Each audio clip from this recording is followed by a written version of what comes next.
Welcome back.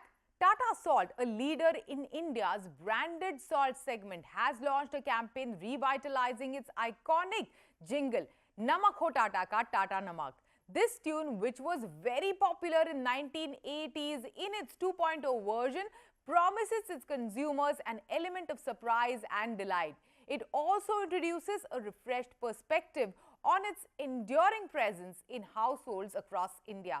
Conceptualized by Ogilvy, the campaign includes a series of 11 light-hearted yet quick-witted films showcasing Jingle's presence in various moments of a consumer's everyday life and also marks the 40th anniversary of this iconic brand. To tell us more, we are joined in by Tata Consumer Products President, Packaged Foods India, Deepika Bhan. Deepika, welcome to CNBC TV18. So good to meet you in person, finally in Tata Consumer office. Thank you. Lovely to see you. So, Deepika, you are reviving the iconic 80s tune for celebrating the 40 years of Tata Salt. Tell us more and the reason to revive something that has been such a big hit in the 1980s. Tata Salt is such a ubiquitous brand in the country, and for us, just the idea of Namak Ho Tata Ka Tata Namak, it was as simple as that. It was one of those meetings where, you have a lot of conversation at the end of it. Everybody's just clear, okay, there's only one simple straight thing the brand should say. So yeah, it's really a campaign where we were trying to refresh more than anything.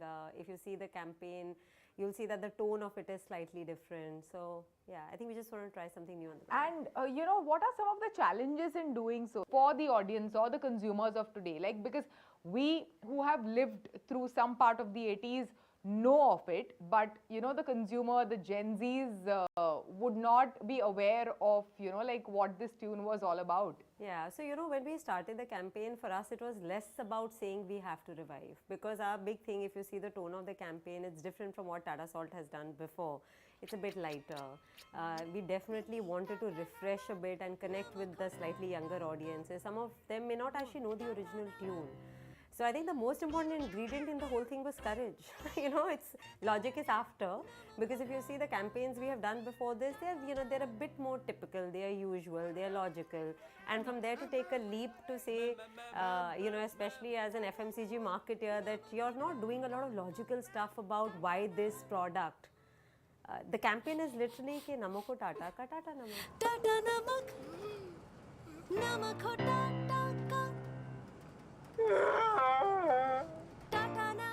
Being a brand custodian, what according to you have been some of the most iconic moments or milestones in this 40-year-old journey of Tata Salt so far? Yeah, so if you really look at the role that Tata Salt is doing as the largest brand, delivering fortification via salt. It's, as you say, salt is ultimately the carrier of iodine. While salt got iodized in the country at a pure product level, iodine in very particular parts per million is important for the consumer. So it's one of those things, na zyada na kam. And we are just obsessed about that consistency in quality. So ensuring that we are providing like a superior quality product which is iodizing the country is number one. But the other thing, if you look at life in more recent times, is just taking the same health definition, जैसे हम कहते हैं देश का नमक देश की सेहत, in more value-added offerings. So we had a zinc fortified salt recently, which is doing quite well, called Immuno. We've had a low sodium offering. So taking what is, actually an ingredient which goes into practically everything you cook in the kitchen, but using it to deliver more than saltiness, using it to deliver fortification and health, I think is a second really solid leap we have made. The third is, of course, healthier salts, right, which is natural healthier salts, like, for example, rock salt, which is another really fast-growing, franchise for us.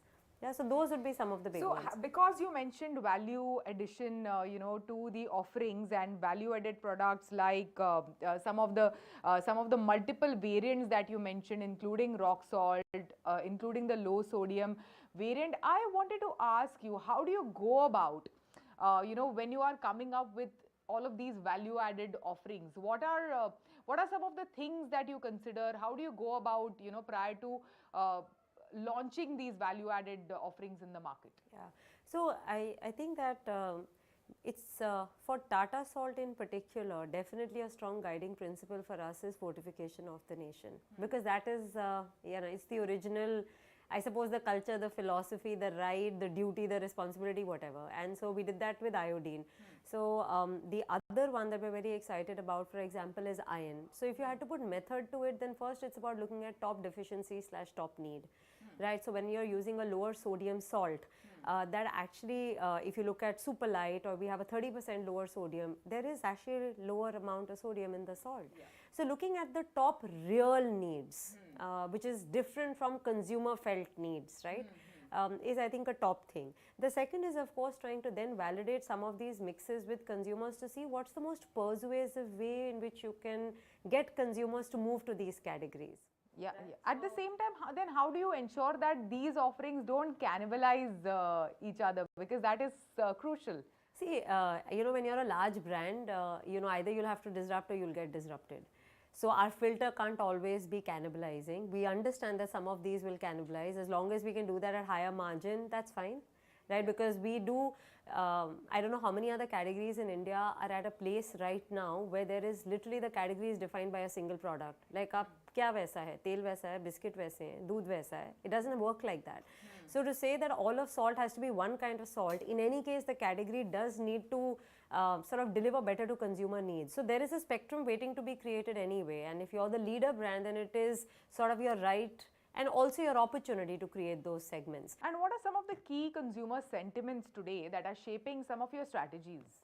See, the number one, which is not only shaping, I think, the salt business, but shaping practically every other, FMCG, certainly food, is really the, the healthy living, the proclivity, or, the consumers much more switched on to that, which is why things like healthier salts.